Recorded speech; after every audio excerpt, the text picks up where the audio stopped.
దశమ భాగాల కోసం సొంత వ్యాఖ్యానాలు చేసి సొంత మాటలతోటి యేసుని దేవుడు అంటున్నారు తప్ప నిజం లేదు. యేసు జీవించి ఉండగా యేసుతో ఉన్నవారు చెప్పింది నమ్మాలా, లేక ఇప్పటి పాస్టర్లు చెప్తుంది నమ్మాలా?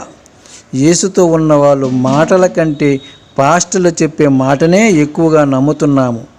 అంటే గొర్రెలనబడే అంధవిశ్వాసుల ముందు మనం బైబిల్ని పూర్తిగా చదవరని, మనకి బైబిల్ మీద పూర్తి పరిజ్ఞానము లేదని కూడా మనం గుర్తుంచుకోవలసిన పరిస్థితి ఉన్నది.